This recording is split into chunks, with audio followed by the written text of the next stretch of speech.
what is very, very important to all of us here as we are here to listen to our scholars. Let me invite our second speaker who is going to give us the sermon.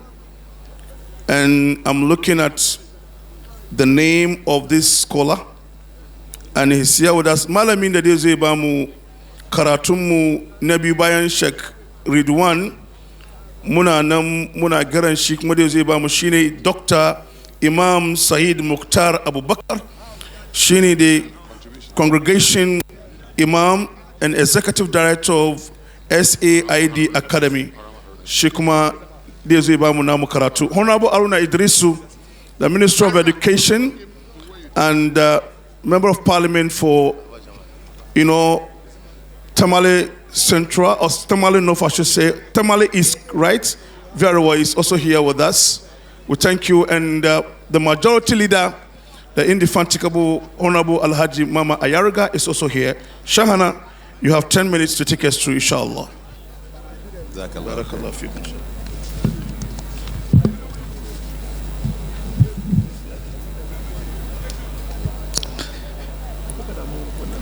بسم الله الرحمن الرحيم الحمد لله نحمده ونستعين به ونسترشده ونعوذ به من شرور أنفسنا ومن سيئات أعمالنا إنه من يهده الله فلا مضل له ومن يضلل فلا هادي له وأشهد أن لا إله إلا الله وحده لا شريك له إقرارا بربوبيته وإرغاما لمن جهد به أو كفر أو آمن به وشكر وأشهد أن سيدنا وحبيبنا ومرشدنا محمدا رسول الله سيد الخلق والبشر.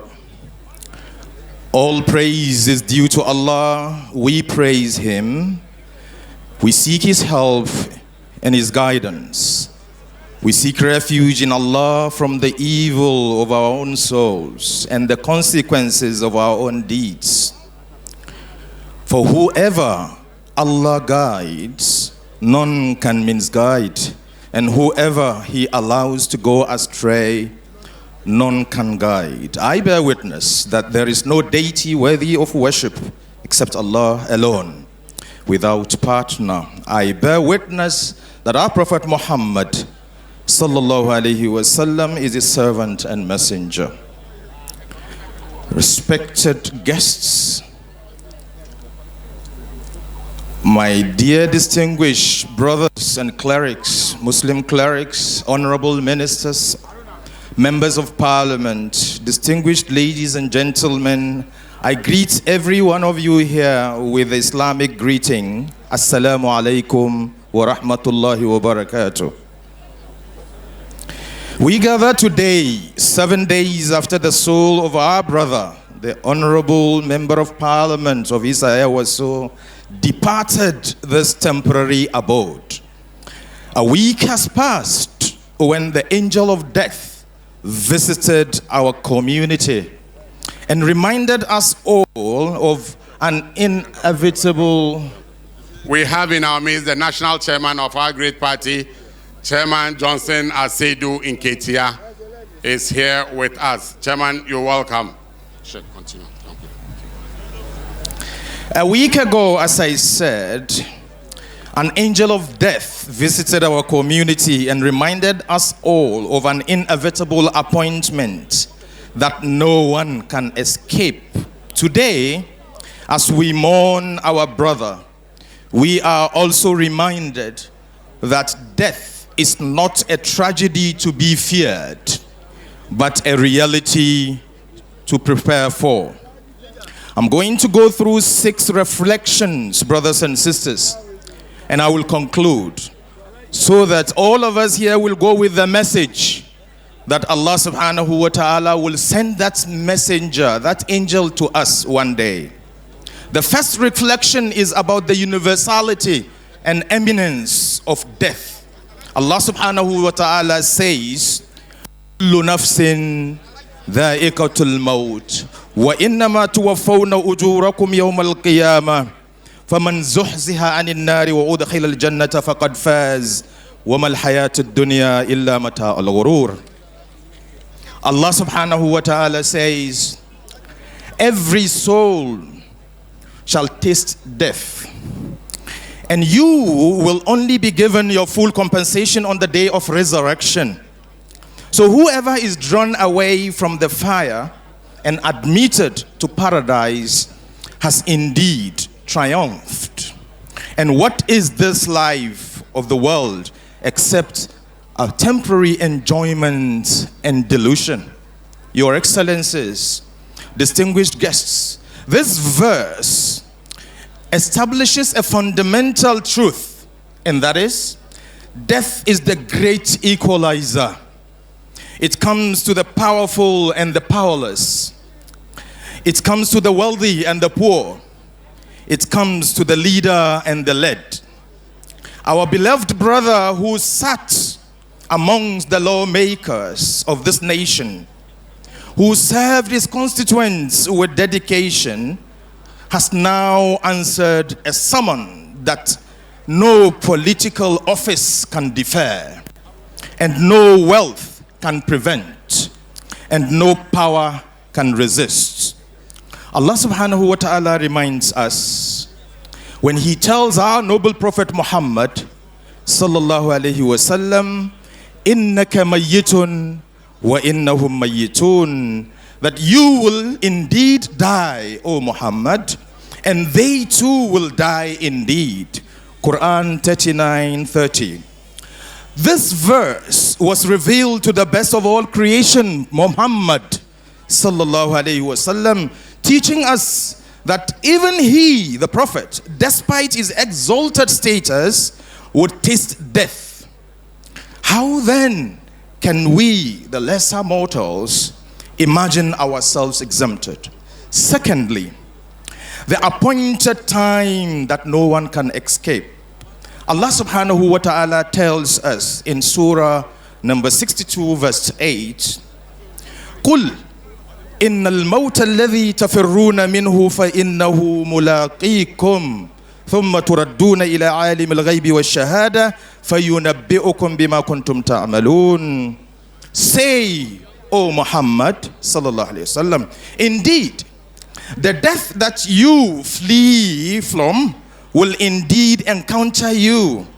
Then you will be returned to the knower of the unseen and the seen, and he will inform you about what you used to do in the world.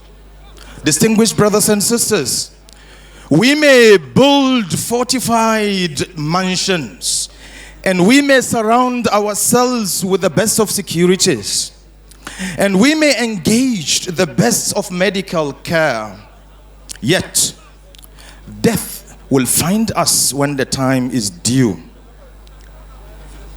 Allah subhanahu wa ta'ala tells us in Quran 4:78, أَيْنَمَا تَكُونُوا يُدْرِككُمُ الْمَوْتِ وَلَوْ كُنْتُمْ فِي بُرُوجٍ مُشَيَّدَةٍ. The meaning of which is, wherever you may be, death will come and overtake you, even if you are in a fortified tower. Thirdly, lessons from the tradition of Prophet Muhammad sallallahu alaihi wasallam. Our beloved Prophet taught us the proper perspective of life and death. In an authentic hadith narrated by Bukhari, in which one of the companions, Abdullah ibn Umar, said, the Messenger of Allah took me by my shoulder and said to me, "O boy, be in this world as though you were a stranger or a wayfarer." And that is how we should look at this world. Again, in a saying of our Prophet Muhammad sallallahu alaihi wasallam, يهرم ابن آدم وتشب من حسنتين الحرص على المال والحرص على العمر. The meaning of which is, the son of Adam grows old and weak, but two things remain young and strong in him. That is, one, greed for wealth, and two, greed for long life. How profound this wisdom is, brothers and sisters. Even our body's way of the death reaches the truth. And you were looking on at that time. And you are all nearer. Allah says we are nearer to him than you are or than you see. Then why don't you try saving him from that situation and bring him back to life if you are so truthful? At that moment, Your Excellency, no presidential decree can reverse the decree of Allah. No parliamentary vote can overturn the decision of the King of Kings. There is no wealth that can purchase an extension for his life. The soul departs and all the worldly attachments are truncated instantly. Finally, what should be our response to this reality called death?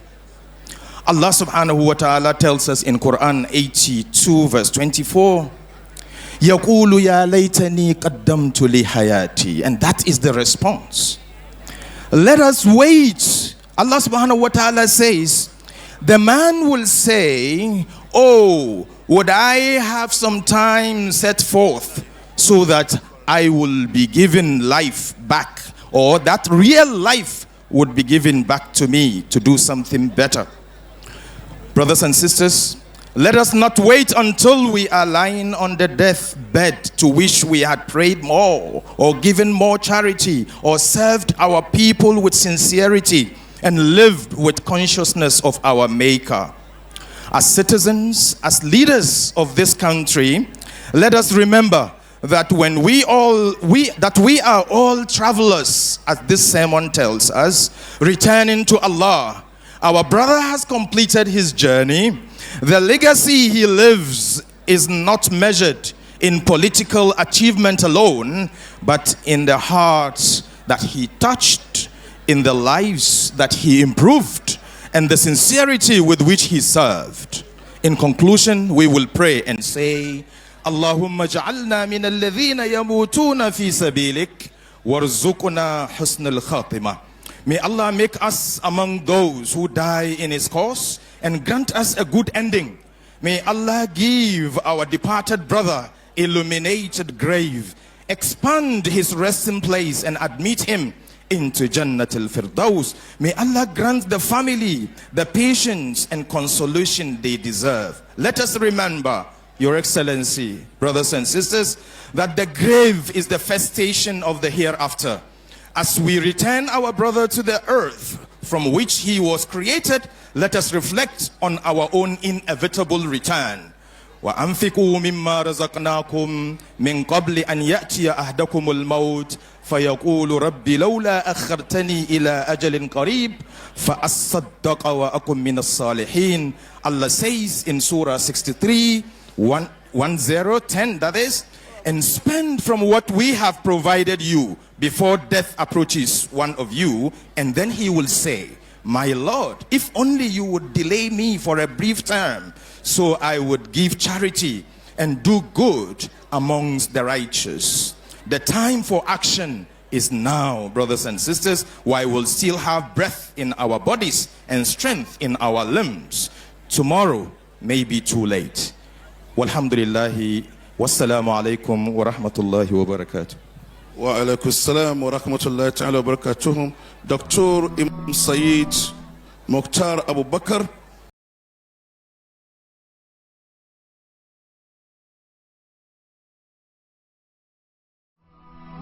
HAFIZ TV, unique every day.